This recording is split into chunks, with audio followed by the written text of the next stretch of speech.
ओम साई राम। आप सभी का आज के सत्संग में बहुत बहुत स्वागत है। हर संडे इंडिया के टाइम के अनुसार हम यहाँ 8 बजे आपके सामने प्रस्तुत होते हैं संडे के सत्संग को लेकर। यूएस में अभी सैटरडे की शाम होगी एंड ऑस्ट्रेलिया में संडे की आफ्टरनून। तो थर्सडे का सत्संग तो हम करते ही हैं, परंतु ये सत्संग स्पेशली ऑन रिक्वेस्ट हमने शुरू किया है। तो चलिए विलंब नहीं करेंगे और मैं यहाँ पर इनवाइट करूँगा काका को कि काका हमारे बीच में आए एंड हम सभी को बाबा के और करीब, थोड़ा सा करीब ले जाने में मदद करें। ओम साई राम काका, ओम साई राम। आपका स्वागत है। तो आज के लिए प्लीज स्टार्ट कीजिए। Thank you. सभी साई भक्तों को पवार काका का नमस्कार। लास्ट सेशन में आ, हमने तय किया था कि बाबा की श्रद्धा और सबूरी, ये जो दो महावाक्य है। साई वेद, हर एक वेद का एक वाक्य होता है महावाक्य। जैसे चार वेद के चार है, अहम ब्रह्मास्मि, प्रज्ञानम आनंदम। ये जो है चार वाक्य है, चार वेदों के चार महावाक्य। हम जब साई सच्चरित्र का अभ्यास करेंगे हमें पता चल जाएगा। वैसे साई वेद के दो वाक्य हैं। वाक्य बोलो, शब्द बोलो, श्रद्धा और सबूरी। अब वो लास्ट सेशन में राधा भाई देशमुख जी का जिक्र आया था, और गुरु मंत्र कान मंत्र। भगवान साईनाथ ने वैसे साई सच्चरित्र के आधार पर एक भक्त को दिया है। बाकी अगर साई लीला, साई बाबा की अमृतवाणी में अगर पढ़ेंगे तो बाकी तो आया। पहले हम ये देखते हैं, ये बहुत फेमस, मतलब वर्ड फेमस हो गए हैं बाबा यानी श्रद्धा और सबूरी। लेकिन श्रद्धा और सबूरी का नॉर्मल अर्थ जो लेते हैं हम, श्रद्धा यानी अटूट फेथ, अनशेकेबल फेथ, और सबूरी का अर्थ लेते हैं पेशेंस। बाबा को क्या अर्थ प्रेरित है और अभिप्रेत है, उसको उनको क्या अपेक्षित है, वो अर्थ हम देखेंगे। और वो अर्थ जो है वही अध्याय 19 में खाशा देशमुख, खाशाबा देशमुख जो संगमनेर के है, बहुत बड़ा मतलब किले वो नमनुमा उनका घर है आज भी। राधा भाई देशमुख के घर, वो उनकी माता जी है, वहां गए हैं। वहां शिरडी गई हुए है अन्य भक्तों के साथ में, और उन्होंने बाबा को पण ठान ली है, खाना खाना नहीं है, अनशन करना है। बाबा जब तक हमें गुरु मंत्र नहीं देते तब तक अन्न का त्याग। अब ये बात जो तो श्यामा ने बाबा के कान पर डाली, का बाबा खुद होकर वहां आए। ये जो घटना है, ये जो लीला है, दो अध्याय में है, 18 और 19 में। 19वें अध्याय में बाबा उनके पास गए और कहा, माँ क्यों ऐसा जिद पर अड़ी हुई हो? मैं कान मंत्र देने वाला गुरु नहीं हूं, क्योंकि मेरे सदगुरु ने ही मुझे कान मंत्र नहीं दिया है। हालांकि मेरे गुरु का मुझ पर बहुत प्रेम था, 12 साल में उनके सानिध्य में था, उनके सहवास में था। और मुझे लगा था कि बाबा मेरे गुरु मुझे कुछ कान मंत्र वगैरह देंगे, लेकिन उन्होंने कभी नहीं दिया और मैंने कभी मांगा भी नहीं। हाँ, लेकिन मेरे 12 साल, 12 साल यानी एक तप कम पूर्ण होने के बाद मेरे सदगुरु ने मुझसे 2 पैसे मांगे। अब ये न सोचना माँ कि वो 2 पैसे से कहा कुछ वांछित करते थे मेरे से, कुछ इच्छा करते थे या उनको पैसे की जरूरत थी वगैरह। हाँ हाँ हाँ, वो तो पूर्ण काम थे, जिनकी पूर्ण इच्छाएं पूर्ण हो गई है, भौतिक जगत में से उन्हें कोई लेना देना नहीं है। सिक्का सोने का हो या और तांबे का हो, कॉपर का हो, कुछ फर्क नहीं पड़ता उनको, क्योंकि वो तो निष्काम पूर्ण काम हो गए। फिर वो दो पैसे क्या थे? उन्होंने ने कहा श्रद्धा और सबूरी, यही वो दो पैसे थे, और मैंने वो तुरंत दे डाले, मेरे सदगुरु के चरणों में दे दिए, और उससे मुझे मेरे गुरु राय बहुत प्रसन्न हो गए।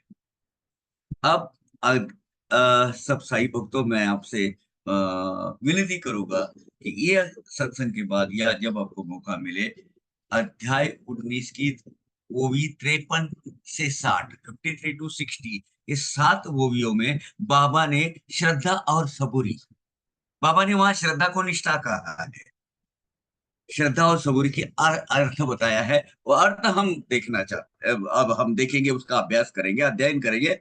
मैं मराठी में पढ़ूं या हिंदी में? मैं मराठी में वो भी पढ़ता हूँ, उसका हिंदी में भी वो भी पढ़ता हूँ, और उसका अर्थ हम हिंदी में देखेंगे। इज इट ओके सुजय जी? मराठी की वो भी पढ़ता हूँ, जी हिंदी के भी पढ़ता हूँ, और उसका अर्थ बताता हूँ, क्योंकि हम साई भक्त होने के नाते बाबा के जो सिग्नेचर वाक्य है, इसका सही अर्थ बाबा को जो अपेक्षित है वो हमें मालूम होना चाहिए, क्योंकि हम धीरे धीरे धीरे धीरे धीरे बाबा के नजदीक जाने की कोशिश कर रहे हैं। तो बाबा की मंशा क्या है, वो हमें जानना बहुत जरूरी है। तो बाबा ने कहा, वो भी मैं पढ़ता हूं आपको, बहुत अच्छा है वो भी। वो ऐसी ना शंका ये वो मना, व्यावहारिक पैशाची तर न त्या कामना, ही तो नाही त्यांची कल्पना, कर्तव्य कंचना काय त्या। ऐसी शंका मन में न करना, व्यावहारिक पैसों की उन्हें क्या कामना, यह तो नहीं उनकी कल्पना, धन से क्या कार्य उन्हें। मेरे सदगुरु को धन से कोई मतलब नहीं था, तो क्या था? निष्ठा तथा सबुरी दोनों ऐसे, निष्ठा आणि सबुरी दोन, हेच ते पैसे नव्हे, अन नव्हते, आन यानी अन्य कोई नहीं था, ये थे दो। और म्या ते तेव्हाच टाकिले देऊन, तेरे मद प्रसन्न गुरुराय। मैं तो फौरन उनके चरणों में दे दिया, और उसमें मुझे गुरुराय प्रसन्न हो गए मुझ पर। अब आगे की 8 मूवियां, इससे हार्ड, इससे cream of the cream of Sai सच्चरी, वो अब हम सुनेंगे। धैर्य तीच के बाई सबुरी, सांडू नको तिथला दुरी, पडता केव्हा ही जड भारी, हीच परपारी नेईल। धैर्य, यही है माँ वो माँ सबुरी। धीरज, धैर्य यानी धीरज, ढाढ़स, करेज, ये सबुरी है। उससे दूर रखना नहीं, या उसको छोड़ना नहीं, उसका त्याग नहीं करना धीरज का। कभी भी कम ज्यादा ऊंच नीच होता है जीवन में, उबड़ घाबड़ रास्ते आ जाते हैं, कभी अच्छा दिन होते, कभी बुरे दिन होते हैं, नीच ऊपर चलते रहता है। यही जो सब, ये धैर्य धीरज है, ये जो सबूरी है, यही हमें पार लगाती है, यही हमें पार करती है। बाबा को क्या अपेक्षित है? धीरज, सबूरी यानी धीरज। अब धीरज का अर्थ क्या कहते हैं बाबा? आगे बहुत अच्छा अर्थ दिया है उन्होंने। सबुरी यह पौरुष का पौरुष होता, पुरुषांचे पौरुष ही सबुरी, पाप ताप दैन्यता निवारी, युक्ति प्रयुक्ति आपत्ति वारी, बाधुस सारी भयभीति। हिंदी में कहते हैं पुरुषों का पौरुष, पुरुषत्व, यही वो सबूरी होती है, और यही क्या करती है? दूर करता पाप ताप दैन्यता। पाप ताप, ताप 3 प्रकार के होते हैं, हमने देखे पहले, नहीं देखे तो फिर से बताता हूँ। 3 प्रकार के ताप होते हैं, त्रिताप बोलते हैं उनको, आधि दैविक, आदि भौतिक और आध्यात्मिक। आदि दैविक यानी अपने प्रारब्ध कर्म से आए हुए ताप, भोग, वो भोगना है। दूसरा आदि भौतिक, अन्य प्राणी मात्रों द्वारा या अन्य मनुष्य मात्रों द्वारा दिए गए हुए ताप, दिए गए हुए प्रताड़ित करना उन्होंने, ये भी तो प्रारब्ध भोगों का एक भाग होता है, लेकिन वो उसका खाता उसके उस पर मतलब उनका अकाउंट खुल जाता है। ताप प्रताड़ित करने वालों का अकाउंट खुलता है उसमें, नसीब में अपने हैं लेकिन उनका अकाउंट खुलता है। यानी अन्य प्राणी मात्रा से हुए ताप, और तीसरा आध्यात्मिक, यानी अपने अंदर जो सात्विक ताप होते हैं, आध्यात्मिक ताप होते हैं। आध्यात्मिक ताप यानी मैं क्यों ऐसा हूं? मुझे क्या चाहिए? ये इसकी खोज में जो जो जो तकलीफें होती है अध्यात्म मार्ग में होता, ये तीन ताप। अब वो क्या बोल रहे हैं? पाप ताप दैन्यता निवार्य। हम गए अनंत जन्मों से या ये जन्म के गए गत आयुष्य में जो ताप पाप किए हैं वो त्रिताप, और अपनी दैन्यता, दरिद्रता, दीनता। अब दरिद्रता भौतिक चीजों की हो सकती है, विचारों की हो सकती है, ज्ञान की हो सकती है, सत असत विवेक बुद्धि खोने की भी हो सकती है। ये दरिद्रता भी किससे दूर होती है? सबूरी से दूर होती है। और युक्ति प्रवृत्ति यानी तरह तरह की योजनाएं, परियोजनाएं बनाकर, छल कपट नहीं, युक्ति प्रयुक्ति, कुछ एक्सपेरिमेंट करके, कुछ प्रयोग कर कर वो क्या करती है? आपदा निवारती है। अपने ऊपर आए हुए जो संकट है, जो संकटों की मालिका आ रही है, उसका निवारण कौन करती है? ये सबूरी करती है। और भय भीति भगाती दूर। अपने ये जीवन में, अपना जो निजी जीवन हम जो जीते हैं, ये प्रापंचिक जो तकलीफें हैं, उसमें जो भीति लगती है, हम क्या जीते हैं? सब बोलो, वो सही मानो, क्या जीते हैं हम? जरा सोचो। हम डर जीते हैं। असुरक्षितता, सुरक्षितता की जो भावना है, उसी को लेके जन्म जीवन भर हम जीते हैं। यानी हम दूसरा कुछ नहीं जीते, डर जीते हैं। हे भगवान, मेरा क्या होगा? अब मेरी नौकरी चली गई तो मेरे कंपनी की जो हालत खराब हो रही है, अब वो दिन ब दिन कमते हो जा रहा है, अब मुझे निकाल दिया तो मैं क्या करूं? हे भगवान, मेरी बच्ची बाहर गई हुई है, कुछ गलत रास्ते से तो नहीं जाएगी? वो कॉलेज में जा रही है, पता नहीं क्या करती है। हे भगवान, मेरे बच्चे की जो शादी होने वाली है, कोई अच्छी बहू मिलेगी ना? ये मेरा बिजनेस अच्छा चलेगा ना? हे भगवान, ये जो इतने सूक्ष्म लेवल, छोटे छोटे लेवल पर हम करते हैं, क्या करते हैं? मेरा कैसा होगा आगे? और आज मेरा जरा इधर दुखता था, अब मेरा प्रोजेक्ट शोल्डर हो गया है, अब मैं क्या करूं? क्या है? डर जीते हैं, डर। लेकिन सबूरी अगर हो, भय भीति भगाती दूर। भय भीति का कहा नहीं रहता है। पुरुषों का पूर्ण पौरुषत्व यही सबूरी है। धीरज होगा तो भाग्यानुसार और अच्छा आने वाले दुखों का निवारण हो जाएगा। अन्य भूत मात्रों से होने वाले पाप दूर हो सकते हैं, ताप दूर हो सकते हैं, संसार के भय से मुक्ति मिलती है। क्या होगा? नहीं, है ना बाबा? देखेंगे सब कुछ। धीरज रखूंगा, मेरे बाबा सब कुछ अच्छे करने वाले हैं। डर ही नहीं लगता जीवन जीने का, क्योंकि सब कुछ क्या करते हैं? अपने यहाँ सत सत विवेक बुद्धि में बाबा आके बसते हैं, और वो कुछ गलत होने ही नहीं देते अपने हाथ से। संसार के भय से मुक्ति पाने का एकमेव रास्ता क्या है? सबूरी है। धीरज होगा तो अनेक प्रकार के प्रयत्न से, प्रयास से, युक्ति प्रयुक्ति कर आपत्ति का निवारण हो सकता है। धीरज होगा तो संसार के भय से मुक्ति मिल जाती है। धैर्यवान मनुष्य ही मुक्त हो सकता है। संसार के भय भीति से, संसार के आपत्तियों से, संसार के संकटों से दूर भागना ये उपाय नहीं है। उसके लिए उपाय क्या दिया है बाबा ने? धीरज, धैर्य। धैर्य तीज के भाई सबूरी, बाबा कह रहे हैं। माँ, धीरज होता है वही सबूरी होती है। और जिसके पास धीरज है, वो संसार के सब भय भीति से मुक्त हो जाता है। और मुक्त हो धैर्यवान मन आदमी जो है, वही वही मुक्त पाता है। इस बारे में मुझे बहुत आदरणीय भाव से नरसिंह स्वामी जी का नाम लेना पड़ेगा। किस ऊंचाई पर थे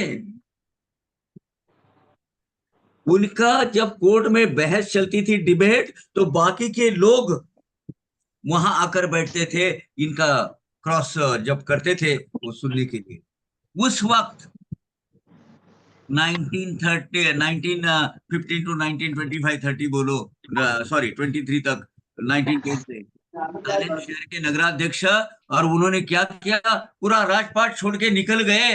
रास्ते में ऐसा प्रसंग आया है उनके ऊपर, जब खाना नहीं मिलता था वो प्रताड़ित होते थे, लोग दुत्कारते थे। ये जो डस्ट है ना, डस्ट, वो डस्ट ये कपड़े में लेते थे, छानते थे और पानी में घोल के उसका शरबत बन के पीते थे। ये है सबुरी का रास्ता। एक प्रसंग आया है, आंख से पानी आता है। अरे 30,000 प्लस उस वक्त की उनकी मंथली प्रैक्टिस, वो आदमी रास्ते की धूल छान कर, फिल्टर कर कर उसका शरबत बनाकर पीता है।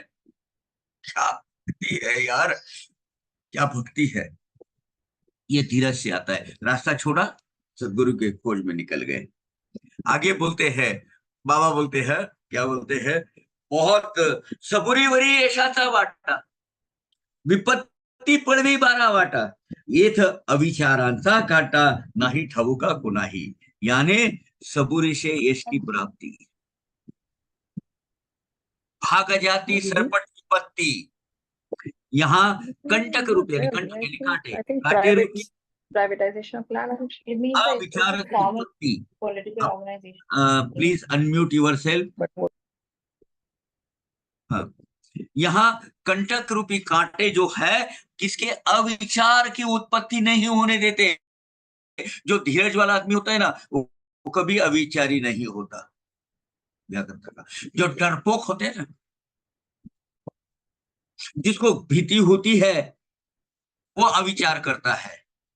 देखना, जितने भी कैरेक्टर्स समाज में दिखते हैं, जो विलनिश होते हैं ना, वो साथ में रिवॉल्वर रखते हैं, छुप के बैठते हैं और चुपके से वार करते हैं, क्योंकि उनको खुद को डर होता है। जो धीरज वाला आदमी है, वो व्यक्ति से नहीं डरता, वो मरने से नहीं डरता, अपने रास्ते से बराबर चलते रहता है। धीरज, धीरज ये अविचार उत्पन्न नहीं होने देता। धीरज की वजह से एक संपन्न विवेकशील आदमी की उत्पत्ति होती है। ये अविचारों की उत्पत्ति उनसे नहीं होती है। और आगे तो क्या कहो, ये वो मुझे बहुत प्रिय है। ये वो भी बाबा सतबुरी निष्ठा और सबुरी की व्याख्या कर रहे हैं, परिभाषा कर रहे हैं, वो हम सुन रहे हैं। सब सबुरी सद्गुणांची खानी, खानी यानी mines, coal mines, gold mines होते हैं ना।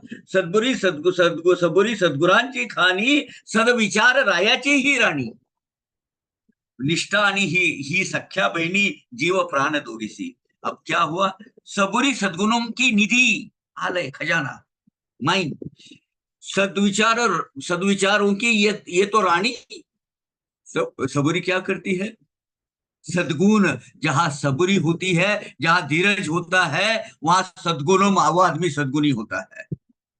वहां सद्विचारों का ही हमेशा बीज बोया जाता है।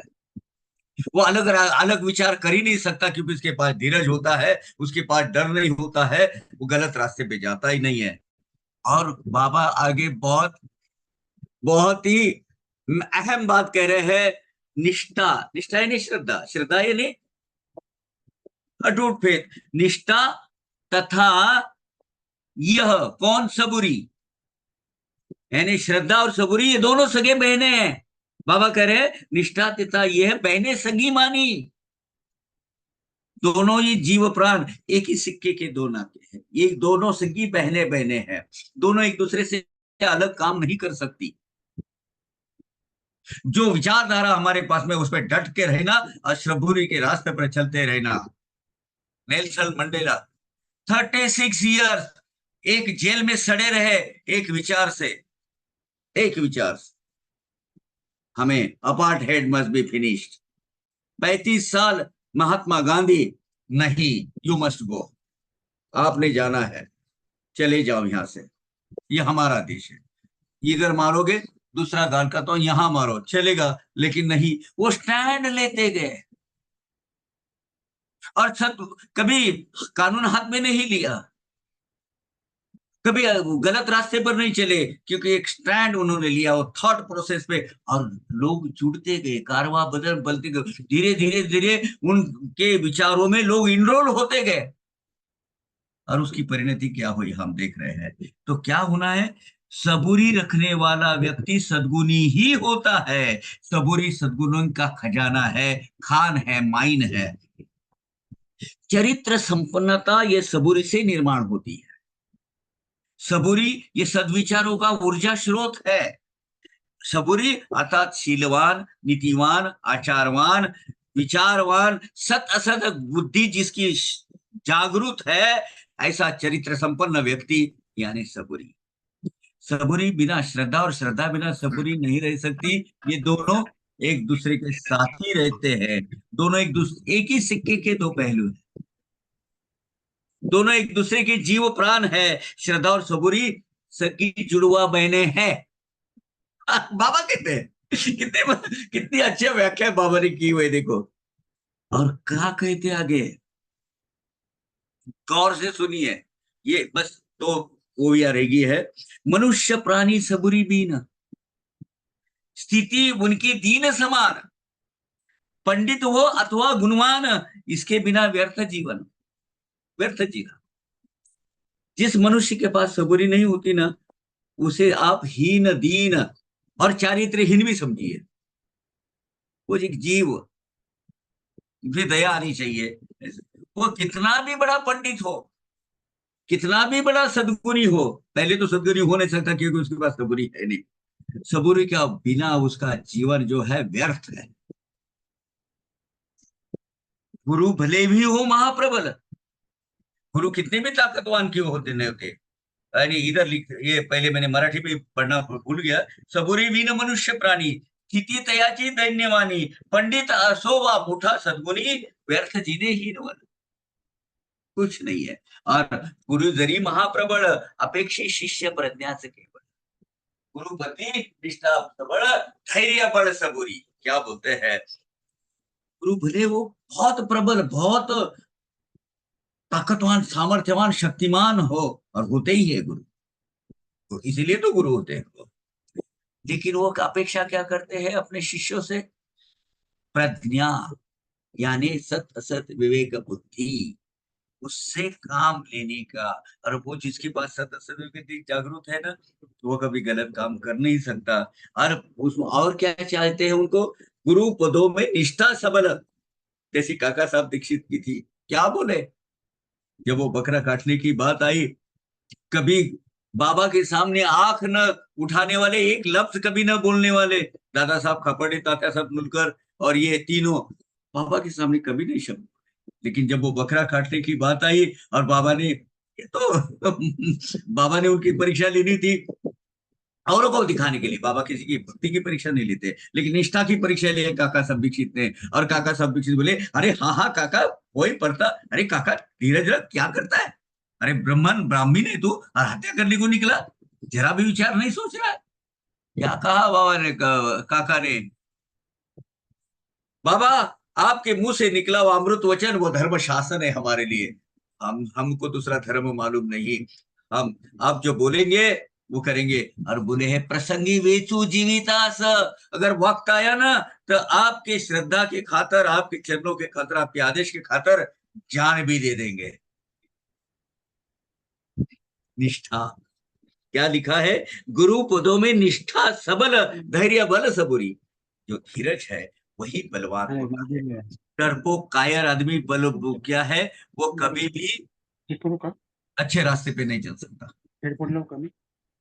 सीधे रास्ते पे नहीं चल सकता। धीरज वाला वही आदमी, ढाढ़स करने वाला। मैं इसका अर्थ तुम्हारी क्या बोलते हैं, मसल पावर की बात नहीं कर रहा हूं। सत्य समय बुद्धि ये है, ये कहा है। बाबा ने कहा आगे, एक एक है आखिरी में, जैसे मणि और पत्थर प्रकाशते दोनों घिसते सान पर, पर पत्थर तो रहता पत्थर, मणि तो मणि तेजस्वी। जैसे एक हीरा होता है और एक दूसरा पत्थर होता है, उसको जब वो एक स्पेशल टाइप की साहान बोलते हैं, ज्यादातर अपने वो गोल्ड स्मिथ के पास होती है, किसके देखता है, हीरा है पता चल जाता है, सोना है पता चल जाता है, पत्थर है पता, घिसने की प्रक्रिया एक ही है, लेकिन हीरा जो है तेजोमय होता है, उसको अलग अलग उसको पहलू गिर जाते हैं, और पत्थर पत्थर ही रहता है।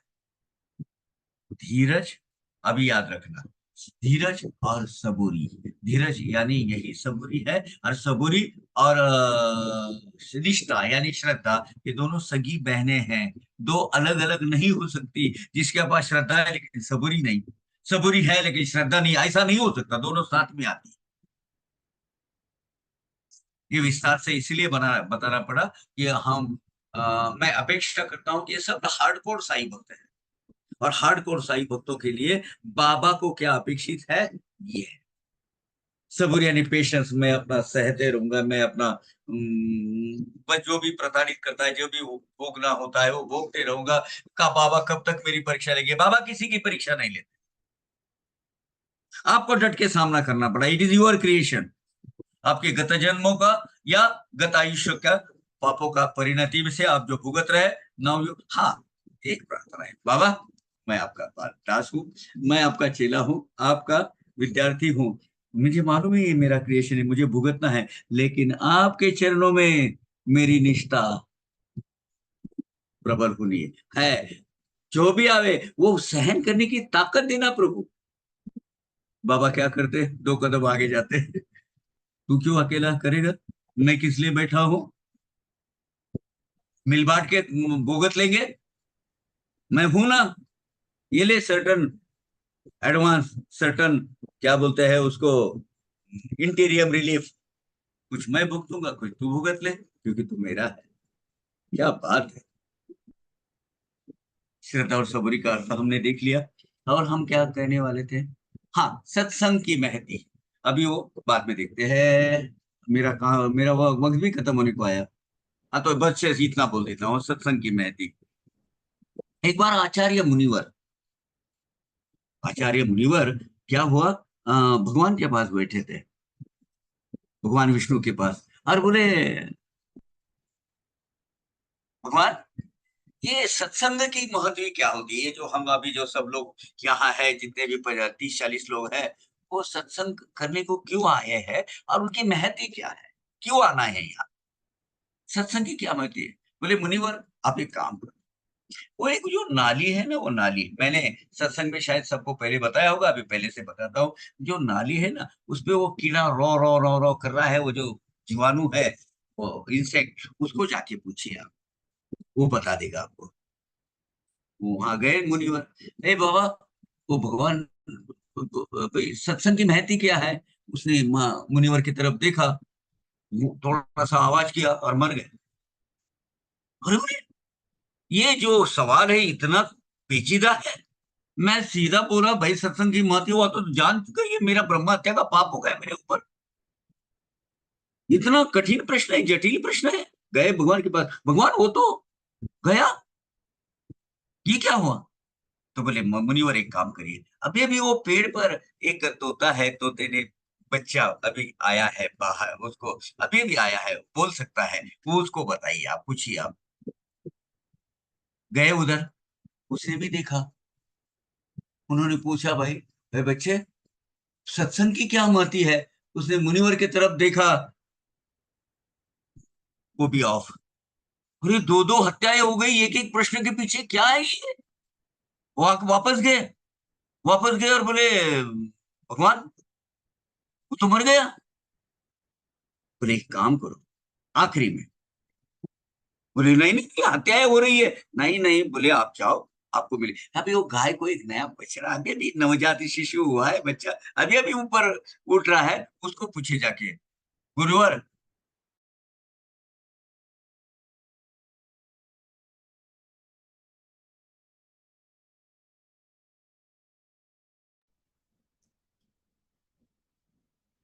साई राम। काका आपका स्क्रीन फ्रीज हो गया है।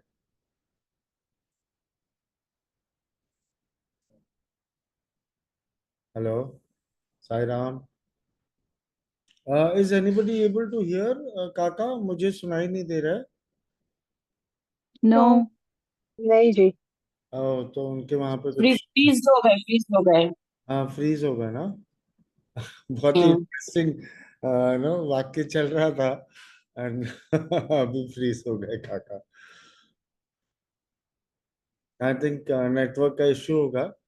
तो चलिए कोई नहीं, कंटिन्यू करेंगे। काका वापस से ज्वाइन करते हैं एंड उसके बाद हम कंटिन्यू करते हैं।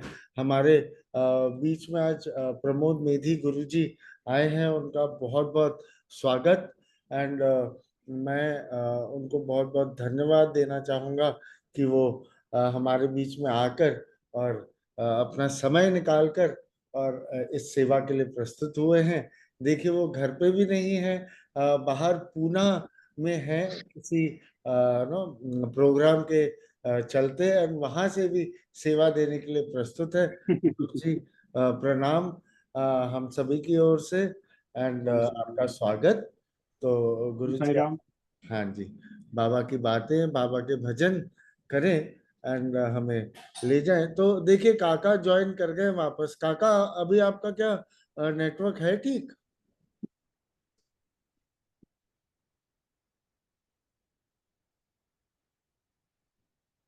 वो प्रसंग कंप्लीट कर ले, नहीं तो मन वहीं पे ही अटका हुआ रहेगा। हाँ, क्या हुआ?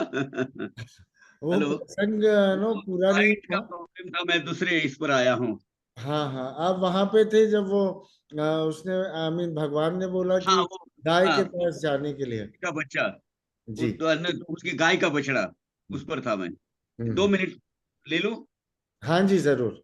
हाँ, तो वो जो गाय का बछड़ा बोले आचार्य, आचार्य को बोला आप जाओ उसको पूछो।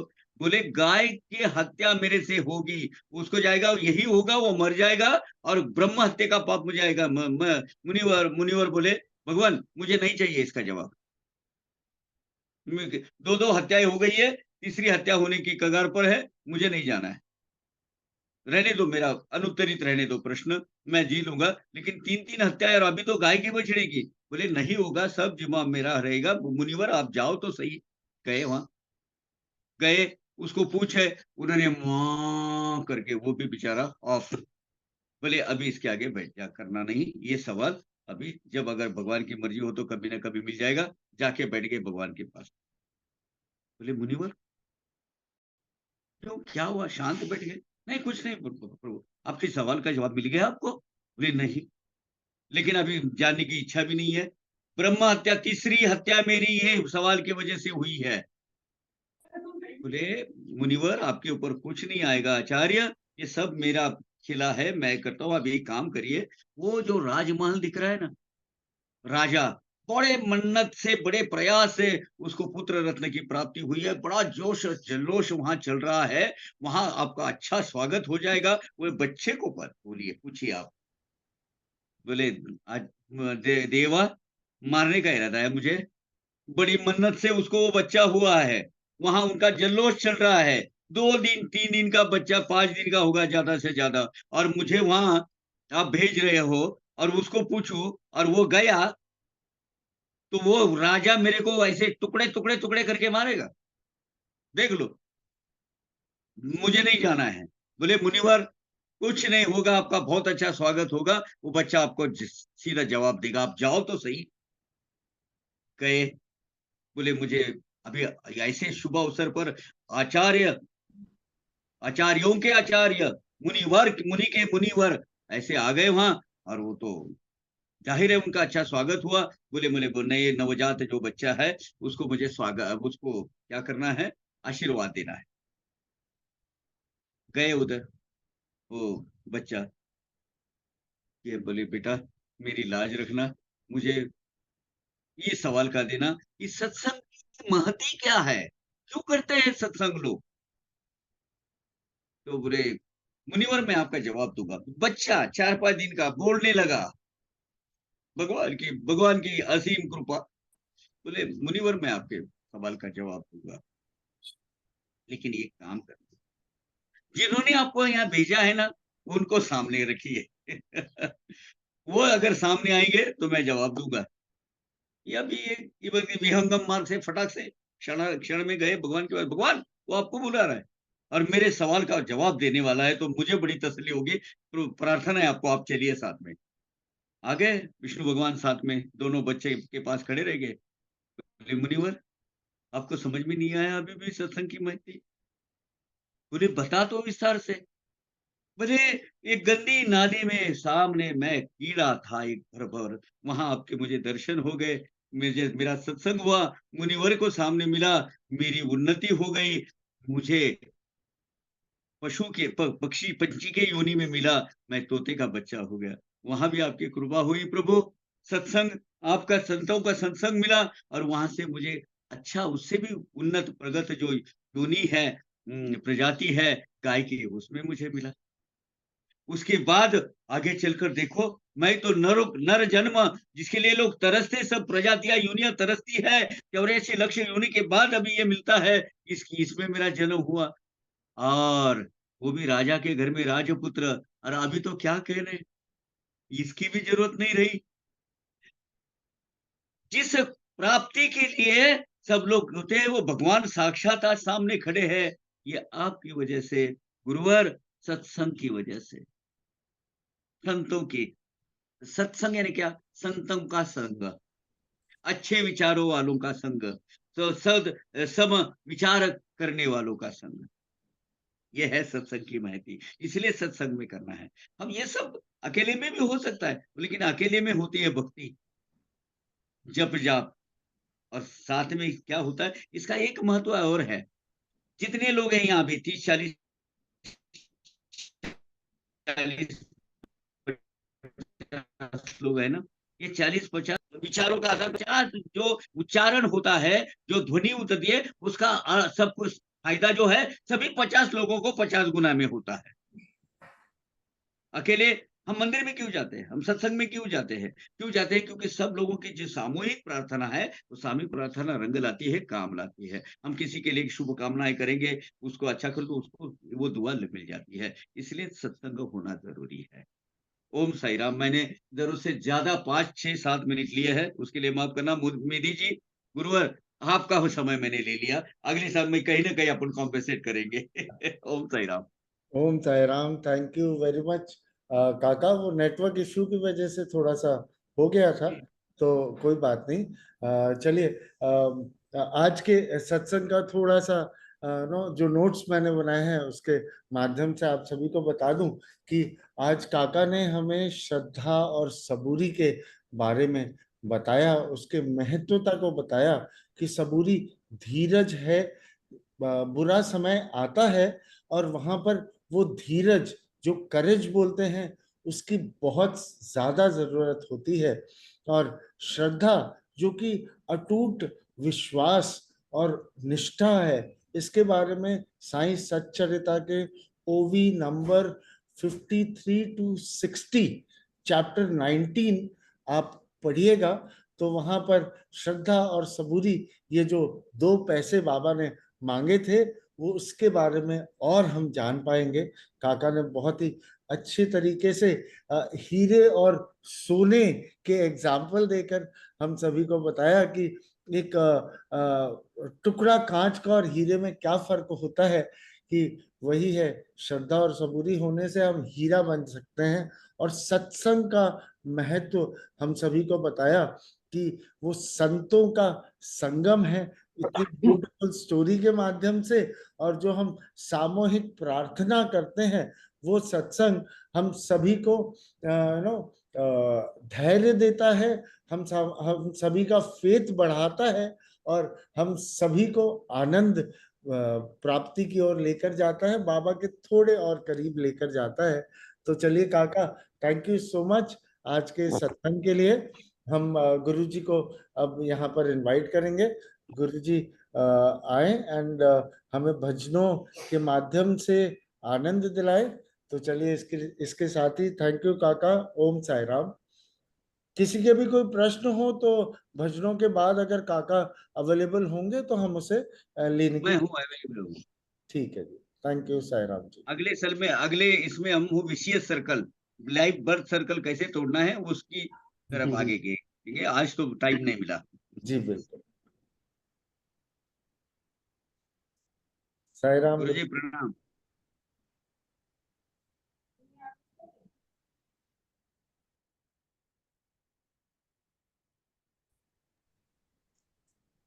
गुरु जी, ओम साई ओम राम। साई राम।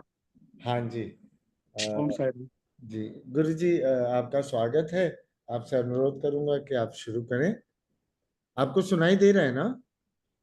हाँ, आवाज, मेरी आवाज आ रही है ना अच्छी तरह से? हाँ जी, आ रही है। तो आज हम पहले शुरुआत प्रार्थना से करते हैं। और आज मैं थोड़ा सा अलग अ, विषय पर बात करूंगा, सब्जेक्ट पर। तो पहले प्रार्थना करते हैं।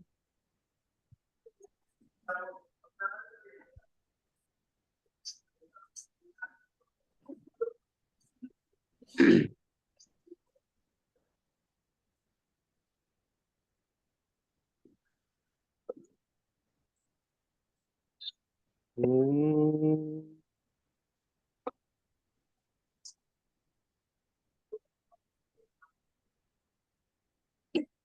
ओम एकदंताय विद्महे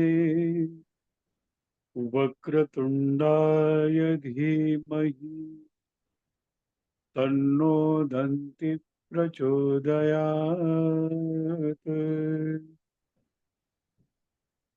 ॐ महालक्ष्मी च विद्महे विष्णुपत्नी च धीमहि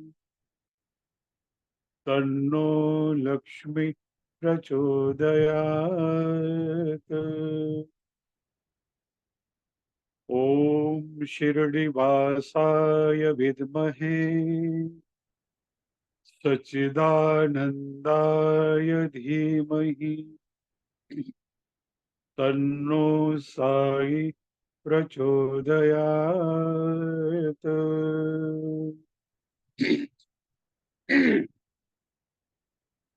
अनंतातुलाते कसे रे स्तवावे अनंतातुलाते कसे रे नमावे अनंता मुखांचा शिणे शेषगाता नमस्कार साष्टांग श्री साईनाथा। ओम श्री साईनाथाय नमः। ओम श्री साईनाथाय नमः। ओम श्री साईनाथाय नमः। श्री सच्चिदानंद सद्गुरु साईनाथ महाराज की जय। सभी को ओम साई राम। आज मैं थोड़ा सा बाहर आया था पुणे में, और सुजय जी ने फोन करके बोला कि गुरुजी आज संडे है तो थोड़ा सा आपको आना है। तो आज कुछ म्यूजिक वगैरह कुछ नहीं, मैं ऐसे ही गाऊंगा, ऐसे कुछ बाबा की बातें करेंगे। साई कहते हैं, ऐसा एक मेरा एक एल्बम टी सीरीज में आया था सुजय जी, मैं सभी को बताना चाहता हूँ। साई कहते हैं, तो इसमें इसमें क्या है, सब्जेक्ट ऐसा है कि हम बाबा के दरबार में जाते हैं और अपनी अपनी मांगे, अपनी इच्छाएं, अपनी मनोकामनाएं, अपनी शिकायतें हम बाबा को जाहिर करते हैं, बाबा के पास बताते हैं, बाबा को बोलते हैं। लेकिन एक समय ऐसा हुआ कि मेरे मन में एक ऐसी विचार आया, जैसे हम बाबा से कोई उम्मीद रखते हैं, कोई इच्छाएं रखते हैं, वैसे बाबा भी हमसे, हम भक्तों से कोई उम्मीद रखते होंगे, कि बाबा को भी लगता होगा कि मेरा भक्त कैसा होना चाहिए। तो इसके बारे में मैंने एक सब्जेक्ट चुन लिया और एक साई कहते हैं एक एल्बम की सीरीज में मैंने बनाया है। तो सबसे पहले मन में एक संकल्पना आई थी कि एक समय बाबा और श्यामा द्वारका माई में बैठे हुए थे और बाबा ने श्यामा से एक सवाल पूछा कि श्यामा, यह मेरे लिए कौन आता है? तो श्यामा हंसने लगे और बोले, बाबा आप ऐसा सवाल क्यों कर रहे हो, सभी तो आपके लिए आते हैं। तो बाबा ने कहा, नहीं श्यामा, मेरे लिए कोई नहीं आता। सभी आते हैं अपने मतलब के लिए, अपने स्वार्थ के लिए आते हैं, अपनी अपनी इच्छा है, अपनी मनोकामनाएं मेरे पास जाहिर करते हैं। मैं उनकी एक मांग पूरी करता हूँ, उनकी दूसरी मांग हाजिर होती है, दूसरी मांग पूरी करता हूँ, तीसरी मांग हाजिर होती है। उनकी मांगे कभी खत्म ही नहीं होती। मेरे पास तो कुबेर का खजाना है जो मैं देने के लिए बैठा हूँ, लेकिन जो देने बैठा हूँ वो लेने के लिए कोई तैयार नहीं। तो इसके ऊपर मैंने एक भजन लिखा था कि मेरे लिए कौन आता है शिरडी में।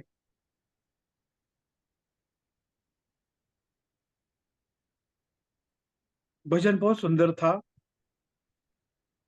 बाबा कहते कि कौन आता है शिरडी मेरे लिए, कौन आता है शिरडी मेरे लिए, सभी आते यहाँ पे अपने लिए। कौन करता दुआएं किसी के लिए, कौन करता दुआएं किसी के लिए, लोग कहते हैं साई दो मेरे लिए। कौन आता है शिरडी मेरे लिए, सभी आते यहाँ पे अपने लिए। तो बाबा का ये सवाल है कि मेरे लिए कौन आता है। बाबा कहते हैं मैं तो कौन फकीर हूँ, मेरा मालिक कोई ऊपर बैठा है, कोई अलग ही मेरा मालिक है।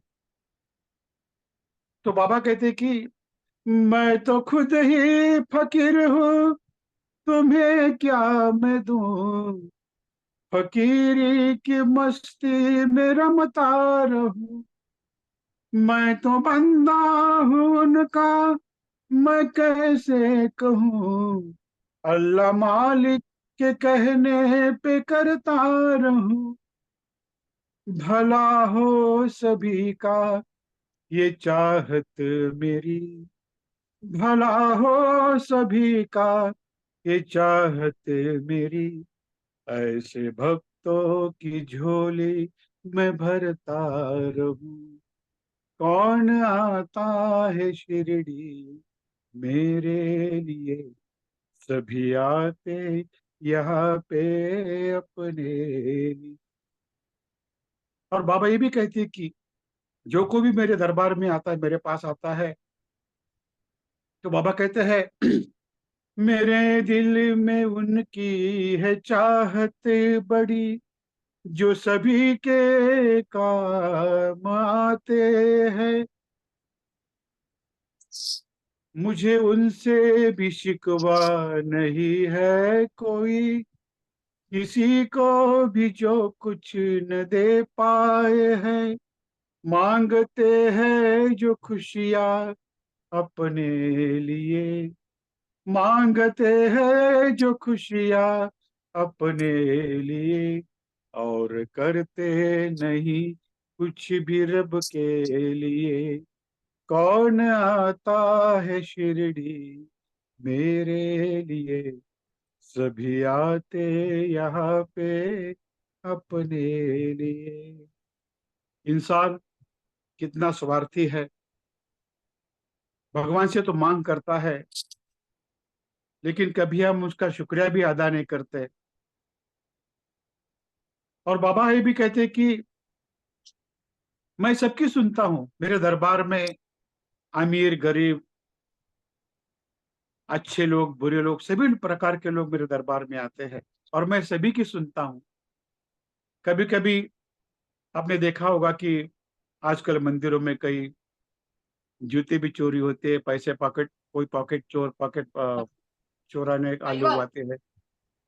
तो बाबा कहते हैं, सुन लेता हूँ मैं भी सभी की कही, भले हो बुरे हो या हो जो कोई, सबके रंजो गम और सितम भी सहूं, और मौला से मेरे मैं कहता रहूं, भर दे झोली तू इनकी मेरे नाम पे, भर दे झोली तू इनकी मेरे नाम पे, और गुनाहों को इनके जरा बख्श दे।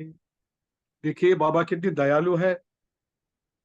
बाबा कहते कि मैं सभी की सुनता हूँ और मैं भगवान से यही प्रार्थना करता हूँ कि ये जो गुनाह करते हैं लोग, उनके सब गुनाह मेरी झोली में डाल दो और इनके गुनाहों को माफ कर दो।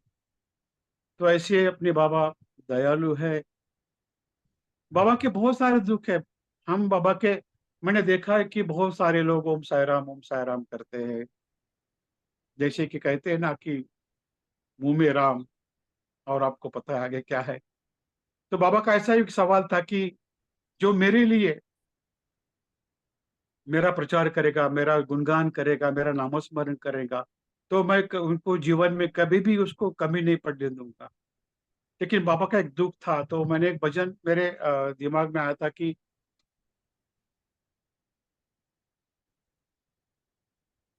बाबा कहते हैं कि दास गनु थे, जो सहस्त्र बुद्धे नाम था उनका, दास गनु का। तो उन्होंने अपना नौकरी, पुलिस की नौकरी करते थे, और पुलिस की नौकरी करते करते एक बार चांदोरकर ने उनको, जो तहसीलदार थे, उन्होंने बताया कि अरे शिरडी में कोई फकीर हिंदू को सलाम करता है और मुसलमान को राम राम करता है, देखो जरा जाके कोई हिंदू मुसलमान, हिंदू मुस्लिम लोगों में कोई दंगा फसाद तो नहीं करेगा। तो ऐसे करने के लिए उन्होंने दासगणों को वहां भेजा था। दासगणु पुलिस के बेस में थे, और वहां जाने के बाद आपको सभी को पता है दासगणु के बारे में। दासगणु ही बाबा के सेवक बन गए, और इतने सेवक बन गए कि उन्होंने पूरा अपना नौकरी का त्याग कर दिया और बाबा के चरणों में अपना पूरा जीवन उन्होंने बाबा को समर्पित किया। तो बाबा के मुंह से निकलता है कि बहुत सुंदर भजन है, वो मैंने गाया हुआ है, और ये भजन मेरे मिसेस और मैंने, हम दोनों ने लिखा हुआ है।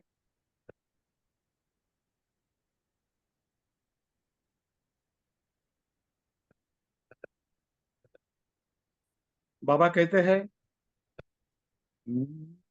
मेरे कारण जिसने त्यागा अपना घर संसार, मेरे कारण जिसने त्यागा अपना घर संसार, नौकर त्यागे कीर्तन करता मेरा बारंबार, है कोई बंदा जिसकी वाणी सुनता नुरेणु, कौन है अगला दास गणु मेरा प्यारा दास गणु, कौन है अगला दास गणु मेरा प्यारा दास गणु। तो बाबा यही ढूंढ रहे कि मेरा दास गणु आज कौन है। और बाबा ये भी शिकायत करते कि दर पर मेरे अनगिन लोग जो दर्शन करने आते हैं, मांग किया करते हैं अपनी झोली भी फैलाते हैं, अपनी अपनी स्वार्थ भावना मुझ पर जाहिर करते हैं, जो कुछ देने मैं आया हूँ उसको वह नहीं लेते हैं। बाबा कहते कि जो देने आया हूँ वो लोग लेते नहीं है। फिर इन लोगों की बातों का क्यों मैं देकर ध्यान सुनूं, कौन है अगला दास गणु, मेरा प्यारा दास गणु। कौन है अगला दास गणु, मेरा प्यारा दास गणु।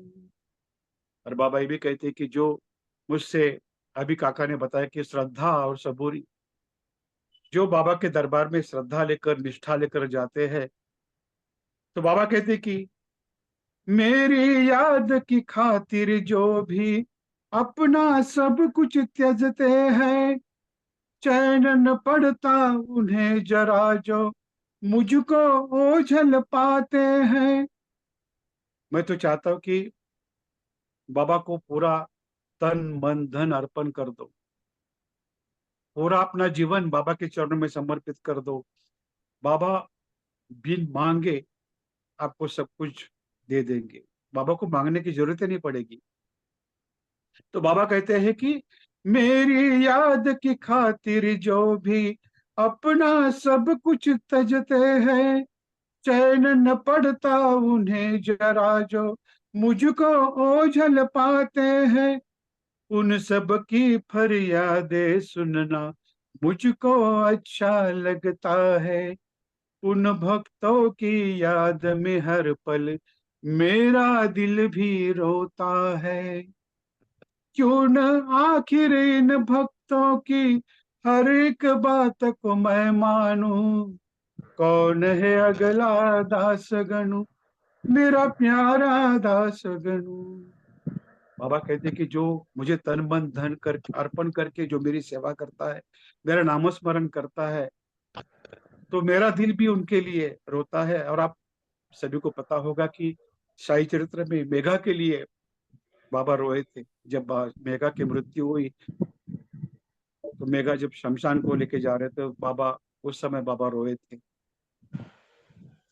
और अगला अंतरा जो है वो मैंने मेरे लिए लिखा है कि मैंने बाबा के दरबार में इतनी सेवा की है, और मैंने भी ऐसा समझा कि बाबा का प्रचार करना, बाबा का सेवा करना, और बाबा के बारे में संदेश लोगों को घर घर जाकर पहुंचाना, ये भी एक सदगुरु की सेवा ही है। ये भी प्रचार करना भी एक भक्ति ही है।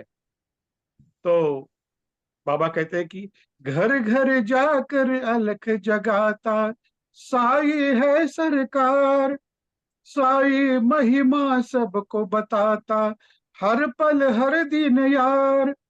भजन सुनाता आरती गाता करता है सत्कार, ऐसा भक्त मुझे है भाता करता हूँ स्वीकार।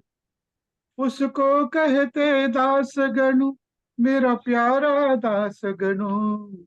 कौन है अगला दास गणु, मेरा प्यारा दास गणु।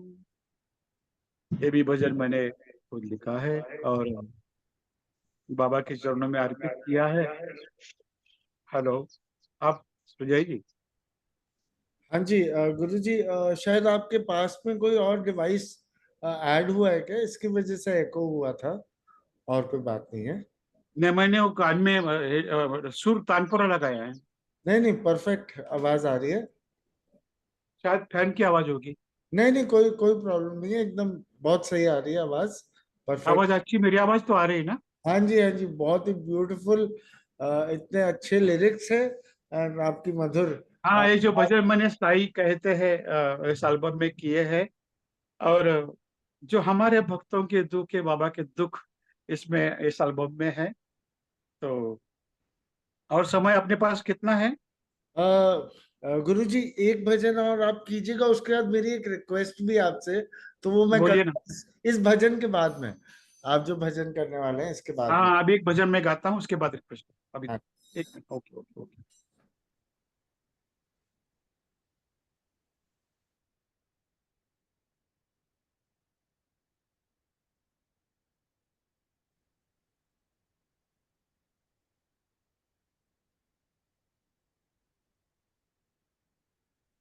हम सब साई भक्त बाबा के दरबार में जाते हैं। समाधि मंदिर, द्वारका माई गुरुस्थान, लिंगडी बाग, खंडोबा मंदिर, सब जगह जाकर बाबा का दर्शन करते हैं। और मैंने देखा कि एक बार ऐसा ही मेरे साथ हुआ कि द्वारका माई के सामने मैं जब खड़ा था, तो एक कोई भक्त मेरे सामने आए और बोले, गुरु जी 2 दिन हो गए, बहुत मजा आया, लेकिन आज मेरी दोपहर की ट्रेन है, वापसी जाना है, लेकिन दिल बिल्कुल नहीं कर रहा है कि मैं वापस, बाबा को छोड़ने का मन नहीं कर रहा है। तो बस यही मुझे एक मन में संकल्पना आई और एक भजन मैंने लिखा इसके ऊपर कि जब भक्त लोग, हम सब बाबा के दरबार में जाते हैं, बाबा को मिलने का, बाबा का चारों आरती करने का, बाबा का दर्शन करने का जो आनंद लेते हैं, वो अवर्णनीय होता है, अविस्मरणीय होता है। लेकिन जब हमारा वापसी का समय होता है तो बिल्कुल दिल भर आता है कि जैसे कि कोई दुल्हन अपने मायके से ससुराल चल जाती है, वैसा हम लोग महसूस करते हैं। तो इसके ऊपर मैंने एक भजन किया था, एक छोटा 2 लाइन आपको बताऊंगा मैं। भजन बहुत सुंदर है, हमारी हर एक भक्त की मन की भावना इस भजन में है।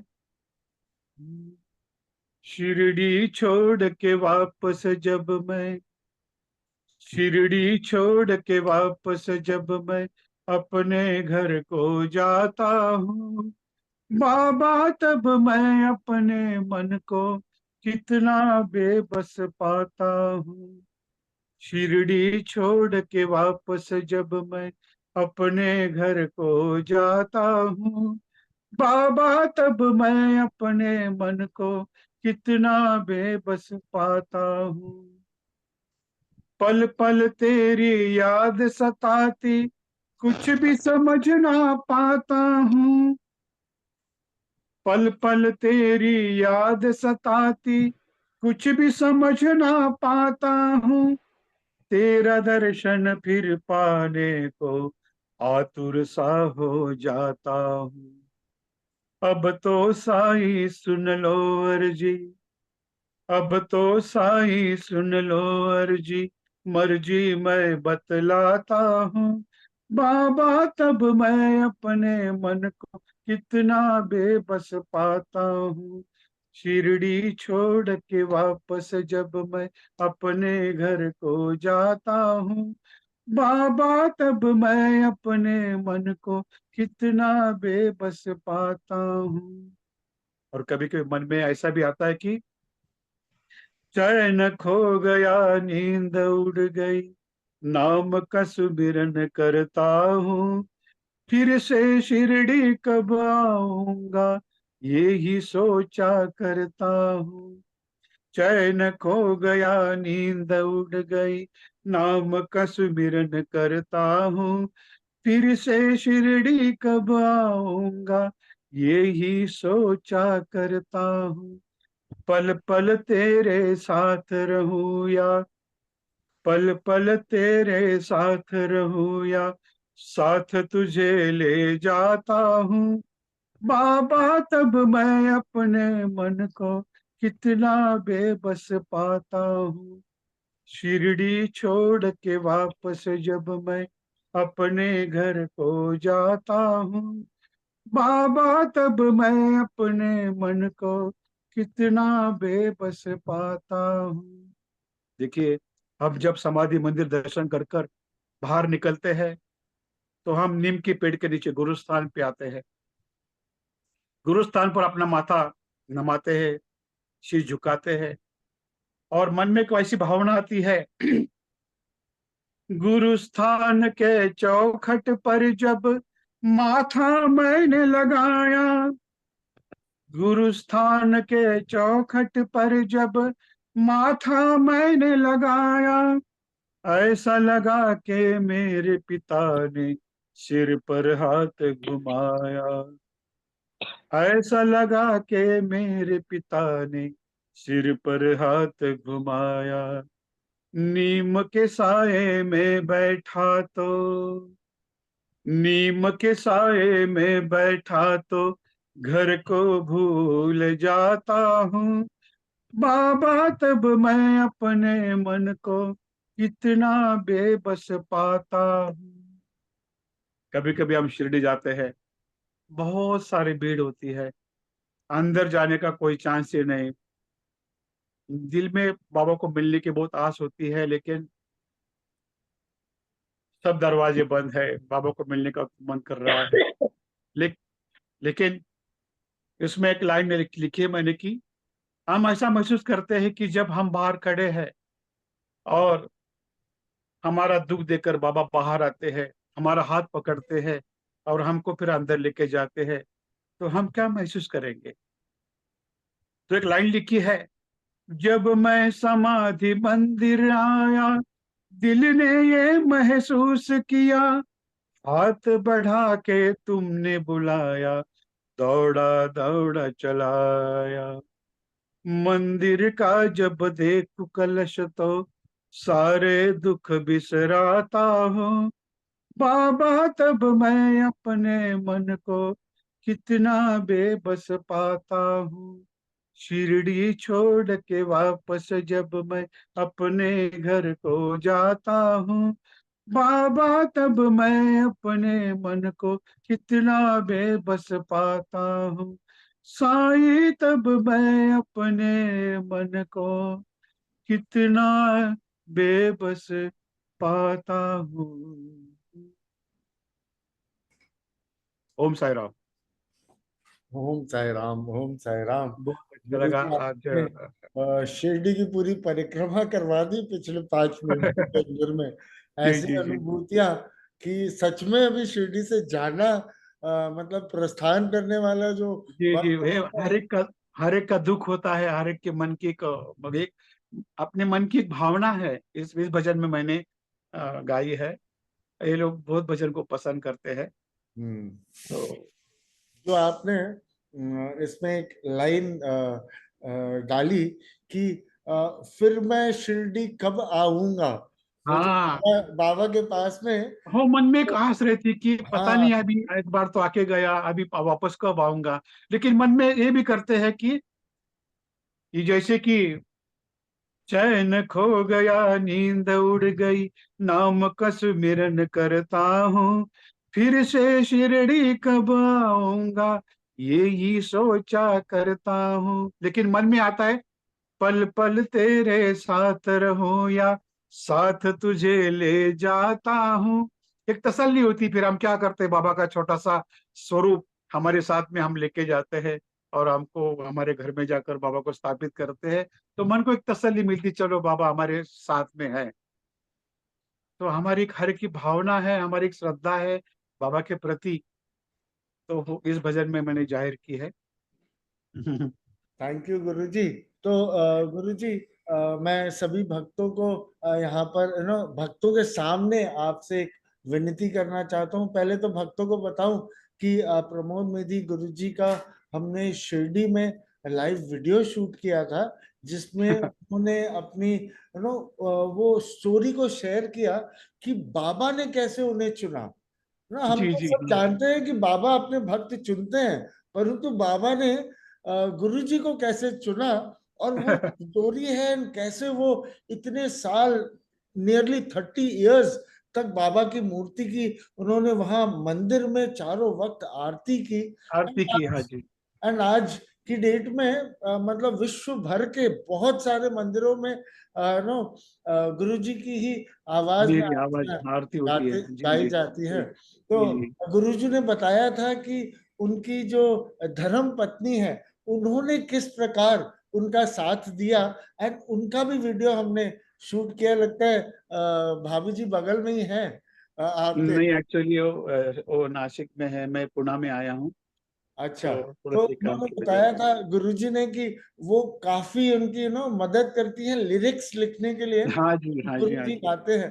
तो मेरी रिक्वेस्ट गुरुजी आपसे एंड भाभी जी से है कि एक तो अगला जो शिरडी में जो साई संगम होने वाला है, साई जी संगम 9, साई संगम 6 यूएसए में हो रहा है, 7 दुबई में, 8 बैंगलोर में, और 9 शिरडी में होने वाला है, जिसमें जी बाबा की और काका की कृपा से जो प्रेरणा मिली है, वहां पर बाबा की एक लाइब्रेरी की ओपनिंग होने वाली है, जिसका की जी नाम है साईं वाणी।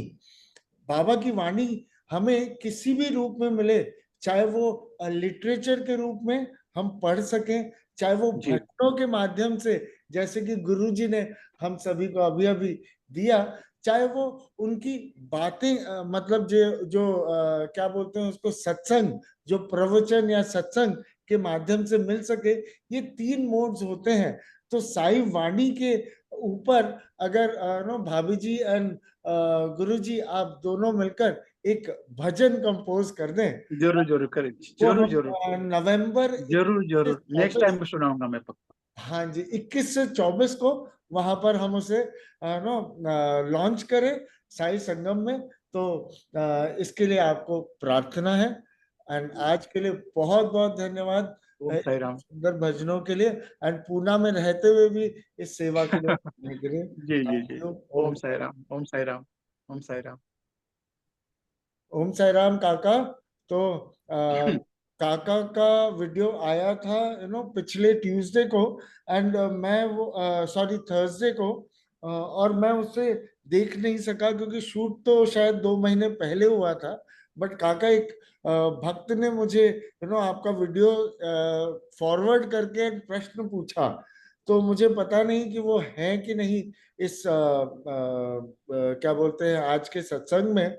उनका प्रश्न ये था कि काका आपने कहा कि फ्यूचर की चिंता मत करो, सब छोड़ दो, कुछ करने की जरूरत नहीं है। तो उन्होंने मुझे एक वॉइस मैसेज भेजा। तो क्या हमें अपने फ्यूचर के लिए, जैसे मैंने अभी कुछ दिन पहले अपनी LIC पॉलिसी बनवाई, मैंने अपने कुछ फ्यूचर की सेविंग्स के लिए कुछ अरेंजमेंट्स किए, तो क्या हमें ये नहीं करना चाहिए? तो काका, ये प्रश्न था उनका। तो मैंने कहा कि चलिए इस फोरम पे ही आप सभी आपसे पूछ लूं, ताकि इससे भक्तों के भी मन में, अगर किसी और भक्त के मन में भी शंका हो तो वो दूर हो सके। तो ओवर टू यू काका। साई राम। ओम ओम साई साई राम। राम। अच्छा, बहुत अच्छा प्रश्न है। देखिए, भविष्य की चिंता नहीं करना, लेकिन इसका अर्थ ये नहीं कि भविष्य के लिए कोई उपाय योजना नहीं करना। दोनों में फर्क है। हमारे रिटायर्ड लाइफ के लिए या फ्यूचर के लिए एवरेज देखा जाए तो एवरेज लाइफ स्पैन जो होता है, उसके हिसाब से जो इंश्योरेंस पॉलिसी वगैरह वगैरह वगैरह, होपिंग दैट विल लीव, हम ये विश्वास पर चलते हैं। अगला सांस आप ले पाओगे नहीं ले पाओगे, इसका कोई भरोसा है? ये बात तो सच है। और ये भी सच है, ऑन एन एवरेज यार, मनुष्य का जीवन 60 70 80 85, कभी अगर ज्यादा ही भाग्यशाली बोलो या भोग वाला बोलो, 90 के ऊपर जाएगा। ये बात बिल्कुल सही है। उसके लिए नियोजन, प्लानिंग अलग है और चिंता अलग है। उस सत्संग ने मैंने क्या बोला, भविष्य की चिंता मत करो। इसका मतलब नियोजन मत करो या आयोजन मत करो, ये नहीं। वो तो आपको जो घर गृहस्थी या संस्कृति या इसमें प्रपंच ने जो लगाया वो करते रहे ना। ये तो आप करोगे कि अपने लड़की के ब्याह तो हो ही जाएगा, वो कहीं ना कहीं तो होगा ही, उसके पास तो होने ही वाला है। वो मेरे कहने से नहीं कहने से, भले मैं नहीं सेविंग करूं या ना करूं तो भी होने वाला है। बात सही है, लेकिन पिता करके आपके जो कर्तव्य है वो तो आपको निभाने है ना, क्योंकि वो प्रकृति ने लगाया है ना। इसीलिए तो वो जीवात्मा आपके लड़के घर में लड़की करके आया है ना, तो उसका जो दायित्व है वो तो आपको निभाना है ना। भविष्य के लिए चिंता मत करो, उसके लिए डर पैदा मत करो। उसके लिए हमेशा, अरे क्या होगा मेरा आगे, आगे जो होगा वो होने वाला है। और सोचने से या न सोचने से जो होने वाला है वो होकर ही रहेगा, उसमें कोई फर्क नहीं पड़ने वाला। इसके लिए इसका मतलब ये नहीं कि आपने उसके लिए प्रबंध नहीं करना है। फर्क है सर। थैंक चिंता यू मत करो, आयोजन मत जरूर करो, उसके लिए जो प्रबंध करना है वो जरूर करो आप। जी। थैंक यू काका, इतनी सरलता से हमें समझाने के लिए। तो एक भक्त कुछ सवाल करना चाहती थी शुरुआत में। मैं उनका नाम भूल रहा हूँ। अगर हो अभी वो सत्संग में हो, हाँ, सत्संग के बहुत लगे, संतों का संग, सत्य का संग, सत्य का भी संग, शाश्वत सत्य का संग। शर्मिला जी कुछ सवाल पूछना चाहती थी। शर्मिला जी, आप अपने आप Yes. म्यूट करें। अगर वीडियो ऑन कर सकते हैं तो करें, नहीं तो कोई बात नहीं, आप अपना सवाल पूछें please. Om Sai Ram. Om Sai Ram Sharmila ji. Yeah. Om Sai Ram. आपसे मिलने की इच्छा है, बट अब बाबा ने देखो दर्शन करवा दिया, बहुत हो गया। I am happy. मैं नहीं, बहुत हो टेक्सास गया नहीं, अभी सत्संग होने वाला है, साई सत्संग आने वाला है शिरडी में। सुजय जी ने अभी कहा आप जरूर आइएगा। ने आप कहाँ से हैं? और बाबा, मैं टेक्सास अमेरिका से बोल रही हूँ। ओ, टेक्सास से बोल रहे हैं। हाँ, मेरे को मैं आपके बहुत वीडियोस देखती हूँ और इच्छा थी कि आपसे मिलूं, बट जब बाबा की मर्जी मेरे ऊपर चलती है, बस बाबा की मर्जी मेरी मर्जी, एक्सेप्टेड। तो बाबा के लिए जीती हूँ, मन, शरीर, वाणी सब कुछ बाबा को दे दिया है।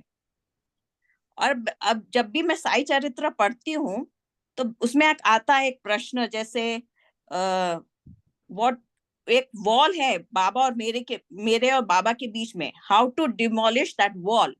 वो मैं क्या करूं, आपसे में ये प्रश्न है कि मैं क्या करूं वो वॉल गिराने बाबा और मेरे बीच में। नहीं तो मैं बाबा के पीछे मैं पागल हो गई हूँ। बस मन में बाबा के सिवाय और कुछ नहीं आता मेरे को। कुछ ये तो काम करवा रहे हैं तो मैं करती जा रही हूँ, बाबा की मर्जी मेरे ऊपर चलती है। जो भी काम बाबा देते मैं एक्सेप्ट कर लेती हूँ, अच्छा लगे या ना लगे, बाबा की मर्जी से चलती हूँ। इसलिए वो जो वॉल है मेरे को वो जानना है। जब भी मैं पढ़ती हूँ तो वहां अटक जाती हूँ, वो कौन सी वॉल है बाबा, just show me what wall I should demolish. वो कौन सी वॉल है निकालना चाहती हूँ, और बस मैं चरण में रहना चाहती हूँ। ऊपर का तो मैं वो सोचती भी नहीं हूँ कि मैं ऊपर जा सकूंगी। चरणों में जो छोटी उंगली है ना बाबा की, उधर तक ही, दैट्स इज माय पॉइंट बस। पहले तो आपने वॉल देखी है ना? क्या कहीं लिखी ना है? कहीं विजिबल है वॉल आपके हाँ, दिमाग में, दिलों में। बाबा वो नहीं वॉल की वो साइड में खड़े और मैं वो वॉल तोड़ के वहां जाना चाहती हूँ, तो नहीं, वॉल पहले विजिबल है आपके लिए। अन्य वो कौन सी, what should I do, that is my प्रश्न। नहीं हाँ, नहीं, तो वॉल आई कहाँ से? जब आपने मेरे देखी है इसीलिए तो वॉल लग रही है। हाँ, वो अनविजिबल है क्या? नहीं है, क्योंकि आपने देखा है कि वो तो आपके मेरे बीच में एक वॉल है बाबा, मैं वो तोड़ना चाहती हूँ। आपका एग्जैक्टली क्लैरिटी चाहिए, वो वॉल आपको दिख रही है? नहीं नहीं दिख रही है तो कहाँ है? जो दिख नहीं रहा है वो नहीं है, ऐसा नहीं है, लेकिन वो वॉल आपके दिलो दिमाग में है कि बाबा और मेरे में अंतर है, वो मुझे दूर रखते हैं। ये सोच किसकी है? बाबा मेरी तो है। आपके नजदीक है, बाबा आपके करीब है, आपके यहाँ तो वहां बैठे हुए हैं। तो वाल का कहाँ पैदा हुआ? सवाल पैदा हुआ, सवाल ओके, यहाँ से हुआ। आपके या दिमाग में, आपके मन में वो वाल खड़ी है, वो आपने खुद भी नहीं कंस्ट्रक्ट की हुई है बड़े सीमेंट विमेंट से, उसको आप ही तोड़ना चाहती हो। तो you are the one who can break it if it is there. You say मुझे पता ही नहीं वो वॉल है, लेकिन वो वॉल है, मैं तोड़ना चाहती हूँ। वो क्लैरिटी नहीं है आपके दिमाग में। ओके, सचमुच में दे रही वॉल है? नहीं है। नहीं है। He's always with you. He is always या thinking of you. You are always thinking of you. Wall है या किधर? नहीं, ड्रीम में काका जी बहुत ड्रीम में बहुत दिखे हैं। अब तो मैं ड्रीम में ना बोलती हूँ, अब ड्रीम में मेरे को नहीं चाहिए। बहुत बार आ गए हैं, I have written all my dreams, 1988 से लिख रही हूँ मैं ड्रीम्स। तो वो जो ड्रीम लिख रही हो, तो बाबा वो दीवार कूद के छलांग मार के इधर आते हैं वो ड्रीम में? कहाँ नहीं, है वो वॉल? वो पहले मेरे डिफाइन की। मेरे माइंड में है। शर्मिला जी, हाँ शर्मिला जी, पहले वो वॉल डिफाइन कीजिए। और अगर है तो वो, अगर इल्यूजन है, और मुझे तो लगता है वो सिर्फ इल्यूजन है, निकाल दीजिए। It is a creation of your mind and you can only remove it, not yes, anybody no I can remove. Else. Thank you. Will remove या it. Om thank you Sairam, thank you काका, thank you Sharmila ji. Thank you. भक्त कोई और सवाल पूछना चाहेगा? हम एक सवाल और ले सकते हैं। समय तो हो चुका है काफी, परंतु अगर कोई ओम साईराम। साई राम। सुमन जी, ओम साई जी राम। सर। जी, मैं काका जी से पूछना चाह रही हूँ कि धूल भेंट एक, अभी मैं जो हिंदी वाला जो अनुवाद है संस्थान से जो प्रकाशित पुस्तक है जो काका जी ने अनुवाद भी किया है उसमें, तो धूल भेंट का मतलब, धूल भेंट से क्या? क्या आप वो वीडियो में आएंगे कहाँ मुझे? हाँ, आप जरा रिपीट करेंगे सुजय जी, क्या आप सवाल है? मैं मेरे को भी थोड़ा सा उनकी ना वॉइस वो आ रही हाँ, है, मुझे नहीं क्या बोलते समझ हैं, में क्या आया। बोलते हैं? धूल। धूल भेंट करके एक शब्द आया है, धूल, जो धूल भेंट। धूल बेट, धूली बेट। ओके, जी जी, ओके। उसको जानना धूल चाहती हूँ कहाँ इसके बारे होती में। है? धूल यानी कहाँ पड़ी रहती है? जैसे हेमांत पंत जी आए थे हाँ, जब बाबा से मिलने, धूली तो बेट ली सेकंड पहले, चैप्टर में, दूसरे हाँ अध्याय ये में है। सेकंड, जी, तो यानी उसमें वर्ड बाबा आया रास्ते कि, पर जा रहे थे, जी, बाबा अपने आसन पर नहीं थे, बाबा अच्छा, अपनी प्रातः विधि प्रातः कर्म के लिए जो हमेशा लेडी बाग पर जाते आते रहे।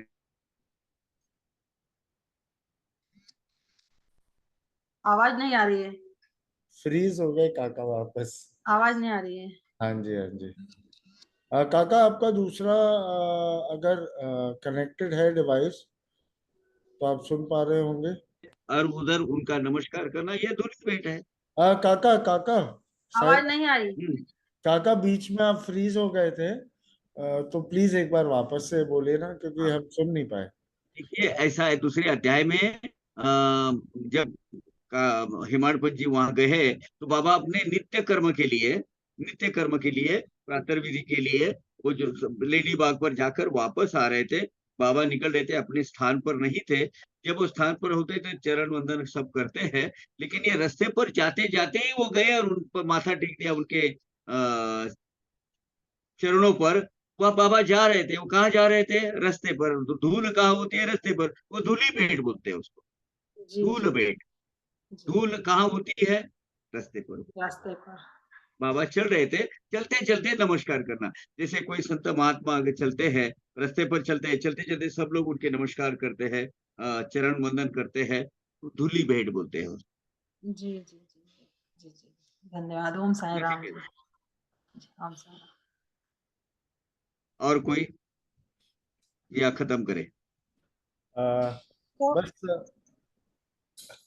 आकांक्षा जी ने अपने आप को अनम्यूट किया क्या है। जी? वो धूली प्लेट प्रश्न बोलते ले हैं लेते हैं। क्या जी? धूली प्लेट क्या बोला? भेंट। धूली भेंट, धूली भेंट। भेंट यानी मिलना, ओ भेंट, उसका पहला भेंट, दर्शन धूली होना। भेंट। भेंट यानी ओके, आलिंगन लगाना, ऐसा नहीं। जैसे अच्छा अच्छा, राम और भरत की भेंट होती है, हाँ हाँ हाँ, अच्छा अच्छा हाँ, अच्छा, उसी तरह से भगवान की भेंट। हाँ, भेंट वो ना, धूली, धूली, धूली के धूली अंदर, प्लेट, यानी धूल जहाँ होती है हाँ हाँ, वो। अच्छा, thank you thank thank you काका। आकांक्षा जी, आप कुछ पूछना चाहते हैं? जी काका, मैंने पिछले हफ्ते पूछा था कि साईं साईं बोलने से क्या मोक्ष की प्राप्ति हो जाती है, साईं साईं नाम जपने से? साई साई नाम से मोक्ष की प्राप्ति होती है क्या? कौन से भावना से, कौन सी स्थिति में, कौन सी प्रोसेस में आप लेती है, उसके ऊपर डिपेंड करता है। आप अपने बच्चों का नाम साई बोलोगी, लिखोगी, रखोगी और बोलेगी साई इधर आ, साई उधर आ, साई कपड़े पहन, साई खाना खा, या बैठिए अपना माला लेके साई साई साई साई करते, उसमें सिर्फ स्मरण भक्ति होगी या ये होगी, कीर्तन भक्ति होगी, मोक्ष जरूर मिलेगा। मोक्ष शरीर में रहते हुए भी मिलेगा। मोक्ष के लिए शरीर छोड़ने की जरूरत नहीं है। जब आपके अस्तित्व का एक हिस्सा साई बन जाएंगे, आप साई को दूर देख रहे हो और उसको साई साई कर रही हो, वो साई को यहाँ प्रतिष्ठापित कीजिए, उनकी स्थापना यहाँ कीजिए, अपने अस्तित्व का एक हिस्सा उन्हें बनाइए। साई साई साई, हर एक बार पूछे साई, मैं आपको पूछ के सब कर रही हूँ। आपका हर एक आचार, आपका हर एक विचार, आपकी हर एक कृति, आपका बर्ताव साई को स्मरण करके जब होगा, साई के सिवाय इस जीवन में आपका साईमय जीवन हो जाएगा, आप मुक्त हो गई। उसके लिए शरीर त्याग करने की जरूरत नहीं है, उसके लिए हाथ में जयमाला करके साई साई करने की जरूरत नहीं है, उसके लिए कोई ध्यान आए भी, मैं मेरी ध्यान का वक्त हो गया, अभी मैं ध्यान कर रही हूँ, कोई जरूरत नहीं है। It should be integral part, one of the आपके जीवन का एक ऑर्गन छोड़ो, जो सूक्ष्म देह है। अब अभी देखिए, अभी जब विशेष साइकिल हमको तोड़ना है जन्म बर्थ का, तब देखेंगे, तब ये कहता है सूक्ष्म देह। तो सूक्ष्म देह में अगर साई विराजे है तो मोक्ष आना ही आना है, उसको प्राप्त जी होना जी ही होना है। जी जी, ठीक है। साई राम। साई राम। Thank you Sairam. बहुत सारे भक्त हैंड रेज कर रहे हैं, जो दोनों से समय। रिलेटेड क्वेश्चन करना है हाँ जी। मुझे, एक्चुअली साई नाम से ही रिलेटेड क्वेश्चन करना है, जो अभी पवार काका जी ने बोला है कि हम और अपने ज्योति बच्चे का जी नाम क्या? साई साई रख देते हैं हम अपने बच्चे का नाम। हाँ जी, एडवांटेजेस है तो कर लो, हाँ आपको जी, कुछ उसमें एडवांटेजेस लग रहा है तो शौक से रखो। साई एक कॉमन नाम है, काका उसमें जी भक्ति एक्चुअली में कोई मैंने अपने इजाफा बच्चे होने का वाला नाम नहीं है, उसमें भक्ति में कोई इजाफा होने वाला नहीं, उसमें कोई वृद्धि होने वाली नहीं है। मैंने अपने बस बच्चे का अपने नाम नहीं बच्चों रखा, का नाम आपने श्री राम रखा रखने है। से श्री राम कोई भक्ति नहीं होती है। ओके, नहीं साई राम रखना सही होता है कि नहीं सही होता है, काफी लोगों ने रखा है, मेरा क्वेश्चन ये है। क्यों? क्यों नहीं नहीं, मतलब तकलीफी क्या है, ऑब्स्टेकल क्या है उसमें, हर्ज क्या है? रखो, मेरा नाम दिलीप है, इनका नाम सुजय है, इसका नाम है वैसे साई राम रखो, साई नाथ रखो, कोई बात नहीं। मेरे चाहने वालों में, मतलब मेरे जो जानने वालों में 20-25 लोगों के नाम साई नाथ है, बच्चों के। अपने साई बाबा प्रति एक श्रद्धा का एक भाव समझकर आप अपने बच्चों का नाम रखते हो, बहुत अच्छी बात है। लेकिन साई नाम रखने से मेरी भक्ति होगी और बाबा मेरे नजदीक आएंगे, ये भावना से रखोगे तो उसमें कुछ फायदा नहीं होने वाला। ठीक है काका जी, थैंक यू मेरे को इसका ओम आंसर देने के लिए। Thank Om you Sai thank Ram. You. तो भक्तों, आज समय बहुत ज्यादा हो गया है, 1.5 घंटे हो चले हैं, एंड यहाँ पर हमें विराम लेना होगा। अगले संडे फिर आएंगे। सुचिता जी एंड रेम्या जी, मैं क्षमा चाहता हूँ, आज हम आपका प्रश्न नहीं ले पाएंगे, परंतु अगले हफ्ते पहला प्रश्न आप दोनों का ही हम लेना चाहेंगे। तो अगले हफ्ते फिर जुड़िएगा हमारे साथ में। काका सेवा के लिए प्रस्तुत हो जाते हैं हर संडे। इसके लिए हम सभी काका के बहुत बहुत आभारी हैं। एंड यहाँ पे आज के लिए हम काका को थैंक यू कहते हुए आप सभी नमिता को। परमार जी लिख रही है, नॉट फीलिंग टू लीव, लेकिन समय की पाबंदी है, करना चाहिए, क्या करें। हाँ जी हाँ जी। तो चलिए, अगले हफ्ते अगले संडे को फिर हम मिलते हैं यहाँ पर काका के साथ में। और आज के लिए अलविदा कहेंगे। आप सभी अपने आप को अनम्यूट करें, ओम साई राम कहें, एंड आज के लिए ओम थैंक यू, अलविदा। Om Om Sai Sai Ram. Ram. Thank you, Om thank Sai you. Ram. Om Sai Ram. Om Sai Ram. Aishwarya, Om Sai Ram. Sai Ram. Aishwarya, आगे चल के तुम्हें भी कुछ क्वेश्चन पूछना है तो पूछ सकती हो। तुमने जो अभी चैनल चालू किया है उसके बारे में बता सकती हो, मतलब सबको मालूम हो, बिकॉज उसमें सत्संग होना बहुत जरूरी है। तुम्हारा जो सैटरडे सत्संग होने वाला है ऐश्वर्या, हाँ वो भी काका। उसके बारे में भी अनाउंस कर सकती हो। हम ये सब साई भक्तों का मेला है, विचारों का आदान प्रदान होना बहुत जरूरी है, आप कर सकती हो। ओम साई ठीक राम। काका, ओम साई राम। ओम साई राम। ओम साई राम। Thank you Sai Ram. गुरु जी। ओम साई साई राम। राम। बहुत साई राम। अच्छा ओम साई सेशन राम। रहा, बहुत अच्छा लगा। साई राम। ओम साई राम। ओम साई राम। ओम साई राम। साई राम काका जी, साई राम गुरु जी। ओम साई राम। ओम साई राम। चलो, हो गया। ओम साई राम।